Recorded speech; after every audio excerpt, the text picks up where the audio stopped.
नमस्कार, आप देख रहे हैं सी न्यूज और मैं हूं ज्योति अरोड़ा। आइए नजर डालते हैं इस वक्त के न्यूज बुलेटिन पर। सीएम साहब भदोई के जमनीपुर में परिवहन विभाग के बस डिपो लगभग 1 साल में बनकर तैयार है, इसको चालू करवा दें। नवनिर्मित बस स्टैंड जुआरियों का अड्डा बन गया है, समय रहते इसे चालू नहीं किया गया तो जुआरी बिल्डिंग को खंडहर बना देंगे। पूर्व में समाजवादी पार्टी की सरकार में उस समय उक्त स्थान पर परिवहन विभाग के डिपो की स्वीकृति प्रदान की गई थी। उसी समय निर्माण कार्य पर हाथ लगा दिया गया था, लेकिन कार्य भारतीय जनता पार्टी की सरकार के समय पूरा हो गया। लगभग 1 वर्ष हो गए, निर्माण कार्य पूरा हो गया, लेकिन इसके बावजूद भी परिवहन विभाग के डिपो को अभी तक चालू नहीं किया गया है। अब यह बिल्डिंग जुआरियों का अड्डा बन गई है, जहां पर जुआरी जुआ खेलने के लिए जमा होते हैं। नवनिर्मित बिल्डिंग के एक बड़े खिड़की के शीशे को गायब कर दिया गया है। आसपास के लोगों की माने तो वह जुआरियों का ही करतूत है। लोगों की माने तो अगर बस स्टैंड को चालू नहीं किया गया तो धीरे धीरे जुआरी बिल्डिंग को एक एक सामान को उखाड़ ले जाएंगे, जो बाद में चालू होने से पहले ही नवनिर्मित परिवहन विभाग का यह डिपो खंडहर में तब्दील हो जाएगा। मैरुन्निसा। किस मोहल्ले से हैं आप? नई बस्ती मजार पट्टी। क्या मामला है यहाँ पे? हमार घर गिर गया, कुलमान नान लड़कन पोती पोता बच गए मरे से। पूरा आवास भरे है, हमारा आवास अभी तक आई नहीं बा। किसको दी है भरने के लिए? अरविंद मौर्या के। तो ये घर आपका कब गिरा है, कैसे? मरे बरसात से गिरा है, कुल पूरा एकदम खरार वो राहत रहन परिवार, कुल पानी सुखाई के गिराई देते गए। किस दिन गिरा है? आज गिरा है।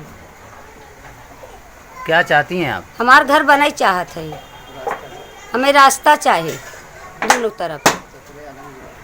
भदोई से सीनियर संवाददाता खुर्शीद खान की रिपोर्ट। तहसील जलेसर के वरिष्ठ प्रशासनिक अधिकारी व पुत्र के कोरोना पॉजिटिव रिपोर्ट आने के बाद जिलाधिकारी के आदेश पर सभी तहसील कर्मियों की कोरोना जांच के लिए सैंपल कराए गए। वहीं 2 दिन के लिए तहसील परिसर को भी पूरी तरह से बंद करा दिया गया है। साथ ही आपको बताते चलें कि उप जिलाधिकारी जलेसर अरुण कुमार एवं उनके पुत्र की रिपोर्ट कोरोना पॉजिटिव आने के बाद प्रशासनिक अधिकारियों में हड़कंप मच गया और आनन फानन में जिलाधिकारी एटा सुखलाल भारती के द्वारा तहसील कर्मियों के पूर्व जांच के सैंपल लेने के लिए तत्काल सामुदायिक स्वास्थ्य चिकित्सा प्रभारी अधिकारी को फोन कर लेने के आदेश दिए गए। उसी क्रम में डॉक्टर्स की टीम के द्वारा तहसील परिसर में पहुंचकर सभी तहसील कर्मियों के सैंपल लिए गए और तहसील परिसर को 2 दिन के लिए बंद रखने के साथ ही सैनिटाइजर का छिड़काव किए जाने के आदेश भी जारी किए गए हैं। जो आप सैंपलिंग ले रहे हैं आज, जी हाँ, पहले भी हुई हैं जी हाँ। कैंप लगा के, तो किसी आदेश के तहत ले रहे हैं, किस कारण ले रहे हैं? पहले जो हमने सैंपलिंग ली थी उसमें तहसील की जो ली थी कर्मचारियों की, वो ज़्यादातर रिपोर्ट नेगेटिव आई थी सब लोगों की। उसके बाद कल हमने जब एसडीएम साहब का सैंपल लिया तो उनका सैंपल पॉजिटिव आया। इस वजह से एसडीएम साहब के निर्देश के अनुसार, उनके आदेश के अनुसार आज हम लोगों ने यहाँ पर कैंप लगा करके और सैंपलिंग की है, जिसमें हमने तहसीलदार साहब का भी किया है और उनके परिवार का भी किया है और भी जो कर्मचारीगण हैं यहाँ पे उनका भी सैंपल लिया है। एसडीएम के स्टाफ में किस का किया है? एसडीएम के सर में हमने स्टेनो बाबू का किया है, उनके ड्राइवर साहब का भी किया है और उनसे जो संपर्क में जो लोग आए थे उनका भी हमने सैंपलिंग लिया है।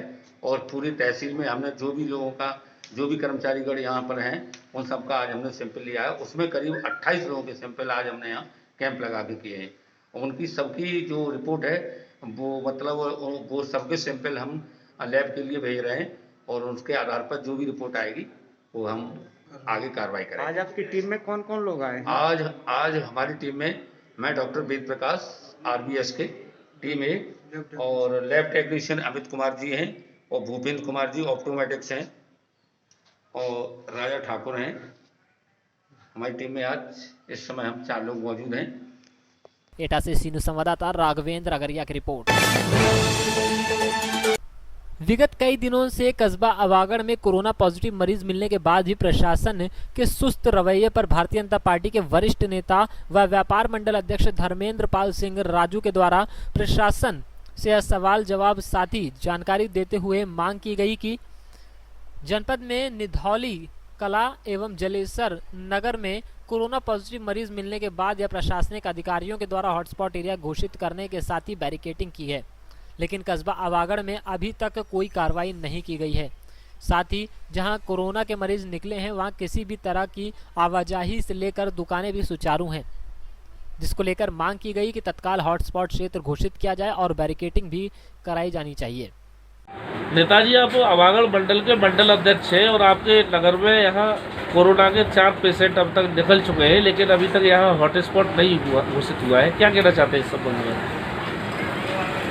कोरोना महामारी अब जैसा कि पूरे देश में विकराल रूप ले रही है, उसी तरह से अब ऐसा लगता है अवागढ़ में भी कल निकला था एक परसों निकला, एक आज फिर निकला है, लगातार पे मरीज निकल रहे हैं। लेकिन प्रशासन इतना लापरवाह है, उसको तुरंत ही इस पर एक्शन लेते हुए जिस एरिया में निकला उसको हॉटस्पॉट बना के उसको सील करना चाहिए, जिससे कि अन्य व्यापारी वर्ग में या अन्य समाज में ये महामारी न फैल सके। लेकिन यहाँ का जो प्रशासन है बहुत ही निष्क्रिय है, कोई भी कार्रवाई नहीं की जा रही है। पता नहीं वो उनका क्या मतलब है वो ये चाहते हैं कि अवागढ़ को बिल्कुल बीमारी से पूरी तरह से ग्रसित करना चाहते हैं। हमारा जिलाधिकारी महोदय से अनुरोध है कि अवागढ़ की जनता की एवं व्यापारियों के हित में जहाँ भी जो मरीज निकलता है उसको तुरंत हॉटस्पॉट घोषित करके उसकी जगह को सील किया जाए, जिससे कि महामारी इधर उधर न फैल सके। एटा से सीनू संवाददाता राघवेंद्र अगरिया की रिपोर्ट।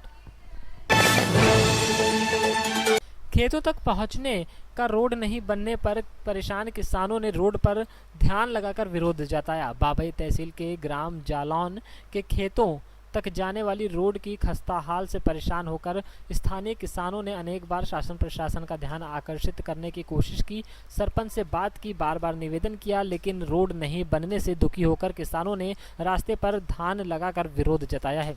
किसानों ने बताया कि हमने अनेक बार जनप्रतिनिधियों से प्रशासन से इस रोड को बनवाने की प्रार्थना की, लेकिन हम गरीब किसानों की कोई बात नहीं सुनता। इसीलिए हम सभी किसानों ने यह निर्णय लिया है कि इस रोड पर धान लगाएंगे तथा जो उपज पैदा होगी उसे मंडी में बेचकर इस रास्ते को पक्के रोड में परिवर्तित करेंगे, चाहे इसमें हमारा थोड़ा थोड़ा धन भी लग जाए तो हमें परवाह नहीं है।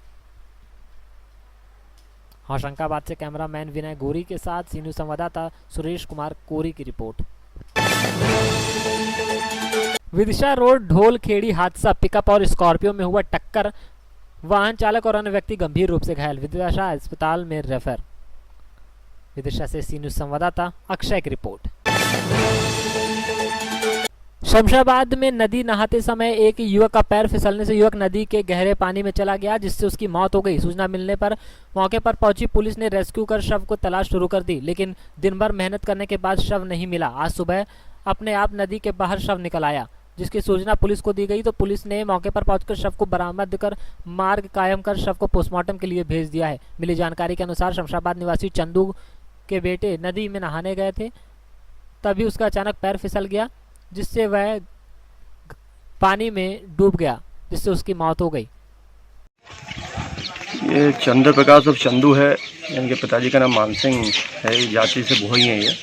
ये कल जो 11-11:30 बजे करीब यहाँ पे नहाने के लिए आया हुआ था, तो नहाने के दौरान दुर्घटनावश इसका पैर सरक जाने से ये के अंदर गहरे पानी में डैम में चला गया, जिसकी वजह से इसकी तलाश हम लोग कर रहे थे कल से।